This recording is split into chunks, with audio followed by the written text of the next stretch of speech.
Hey everybody, Brian Good here with Snow Talk, but once again, it's more of a late spring or late summer, early fall severe weather event that we've been tracking here across the lower 48, and we may have another one next week. So more of that talk than there is snow talk on this block once again, but we'll get into some details, hopefully make you happy. First off, as far as anything wintry goes, two items of interest on the board, one on the 19th and 20th, I'll explain why, and one very close to Thanksgiving. I'll get to those a little bit later. Let's cover, though, the short term. We got 61 now, 66 in Litchfield. We're getting a decent amount of sun, but also some high, thin clouds streaming in as expected right over us. I mean, the models nailed that almost exactly on placement, and that is going to limit how warm it can really get today. That was the big catalyst. How much cloud cover will keep us from hitting 70, and this will be enough to keep us from hitting that. So here's the bigger view of the system. It's a powerful low pressure, continues to deepen right now across Kansas, and with the upper low right over portions of Nebraska. And the dry line really extends down into eastern Oklahoma. The actual cold front, though, is further to the west. There's a little bit of a gap between the dry air and the actual shift in the wind to get the cold air in here. That's why the cold air is really going to take until Friday night, really, or Thursday night into Friday morning to really get here, not really rushing right in right away when you wake up tomorrow morning. But this is the powerful low. I mean, look at Nebraska, poor Nebraska. I mean, heavy snow, blizzard conditions to the west, and then you got severe weather to the east. In fact, I've got the Omaha radar turned on, and you can see a couple warnings now flashing in this area. Had one tornado warning not too long ago, but embedded supercells within this line. The shear is just unreal in this area. Further to the south, along the dry line, if you will, this is where we're getting a lot of humid air is being pumped in, and it is starting to turn some of these storms as they begin to pull north. But this is the area that we're going to watch. It's going to feed right into wave country for tonight. And based on the speed of some of this rain breaking out in Arkansas, we're going to have to move up our rain table, probably as early as 8 or 9 o'clock for our western counties, the way it's looking now. This flow is really kicking in. So, again, we're going to be changing the rain timetable here shortly for this moving through. As far as severe weather goes, it's split. I'll explain why that is in a second, but severe weather mainly for moisture, a little more instability for that portion. This is more wind-driven and slight instability, but it's certainly more wind-driven, and there's a gap in the middle, which we will benefit somewhat from, but again, we got to watch these gusty storms as they roll in from Arkansas later on for tonight in the overnight period. Here's Futurecast. Here are the wind arrows and the potential wind gust. Again, these are potential wind gusts. They will begin to pick up this afternoon, gusting to 20 miles per hour. It looks dry, but as we did this evening, you'll start to see the rain break out, moving in from Arkansas. So it will remain gusty at times. We could see some stronger gusts in a few pockets, and then that pocket of wind will continue to move over us. This is the period we've got to watch for a few of these stronger showers, not much lightning and thunder, but stronger showers that could potentially push down the winds to get us over 40 miles per hour, but most areas will be under 40 on gust and periods of rain for the overnight period, and then it's out of here by the time you get in the car and get ready for rush hour on Thursday. But the wind isn't going anywhere because, again, the actual cold front is going to be delayed. So it's still going to be a southwest wind, but it is going to be windy all day tomorrow. And there could be some wind advisories issued. I talked to the Weather Service about that. Criteria may be met for our northern counties here for maybe a gust of about 40 miles per hour over the next 24 hours. But the threshold for the Indianapolis Weather Office is not as dramatic as what Louisville has. So if they issued a wind advisory for their northern counties, there would be a gap of nothing and then more wind advisories for northern Indiana. So I don't know how that's going to work out. That's up to the Weather Service to figure out. But either way, it is looking windy, and then we'll get the wind slowly to relax as we head into Friday, and that's when the colder air really begins to punch in. All right, so here's the severe parameters. Look at the 500 millibar low here on the border of Kansas and Nebraska, and look at that jet. That's about a 150-knot jet aiming right into where that enhanced risk is for severe weather today.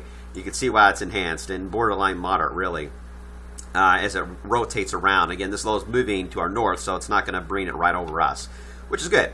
Now, the analysis can only go out about 6 hours, so I may have to do a mid-evening blog update, but looking at about 6 hours out, the shear, anything over 35 to 40 gets my attention, and we've got plenty of wind shear along the front, so that has to be watched. The helicity, it's up there. Look at that value, 500 in eastern Iowa. I mean, that's going to be fun for them later. And then it picks up to about 400 here to the south. And even 300 along the line is nothing to sneeze at. That's the ability to rotate a couple of these cells as they move through. But you have to have a lot of moisture and some instability to really call them tornadic storms that could develop here, and those other two parameters are lacking. So you can have high helicity, but if you don't have the other two, you're not going to have a high tornado threat, and that's what's going to be our saving grace, it looks like. And here's why they have split the two areas of slight risk. It's because the Capes look like there's going to be a gap here, one to the north, one to the south. We will feel some of the effects of that. I think our southern counties most at risk from that one later tonight versus Indiana.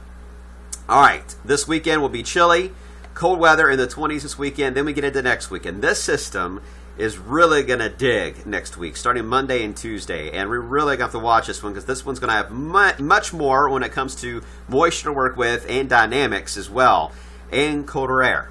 So this one's going to be an impressive system you're going to hear a lot more about in the coming days. I'm not trying to alarm you, scare you, hype you up. I'm just letting you know this is a bigger one compared to the one we're dealing with right now that we're going to have to be facing. This is going to be Tuesday. Monday night and Tuesday, we get the warm air advection. Showers begin to break out. Then as we head into Wednesday itself, this is the GFS. The low really gets wrapped up. This low is way down here. The one today is up here in Nebraska. The one next week over Mississippi and Arkansas. A lot of rain gets pumped right into the Gulf of Mexico. And see a little area blue? That's the rain snow line aloft, and that moves over us with the upper low by next Thursday into Friday. That's interesting. I know for you snow lovers that are curious, but when you look at a closer look from Weather Bell Analytics, the 850 temperatures aloft only about -1 when that cold pocket moves over. This time of the year, I love to see it closer, like -4 to get anything wintry. -1, yeah, just a cold rain it looks like, but it's still early. We'll see if this can deepen even more.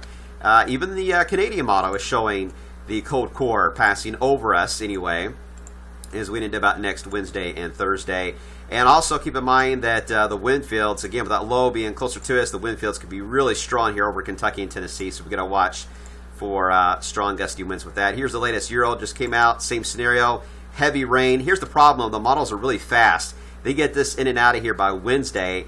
I think they're too fast with it, so you're going to notice under 7-day, we're going to delay it until Thursday, and then the cold upper low features more of a factor as we head into Friday. So I'm going to slow this down just a bit compared to the models. Models have a tendency to go a little too fast, especially how much of a dig this thing's going to have. We're going to slow it down. All right, so you'll see that. But we got to watch for the heavy rain by all means, and some thunderstorms and some gusty winds. And then we get into Thanksgiving. It's on the chart on the board only because of the amount of cold air the ensembles are showing, and another active southern stream. Don't pay any attention to this particular map from the JFS. This is not correct. But it does tell me that there is another system moving in near Thanksgiving Day, and that is going to be a system to watch. Can't tell you much more than that at this point. Looking at the latest European ensembles for the long term, I can't show you the maps, but you see how the NAL does not stay negative for very long. It keeps trying to go positive. So these cold air, same with the Arctic Oscillation, it dips down for the system next week, but it goes back positive in December, and the PNA goes up and then goes back down again, which is where it keeps it a warmer pattern. So I don't see any sign here that the cold air is here to stay and try to get locked in just yet. And I think the warm air is still going to win out, just cold shots.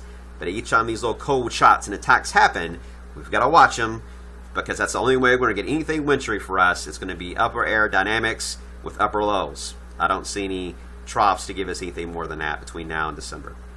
All right, guys, that's enough for now. I'll try to do an update on the storm potential this evening. All right, we'll catch you then.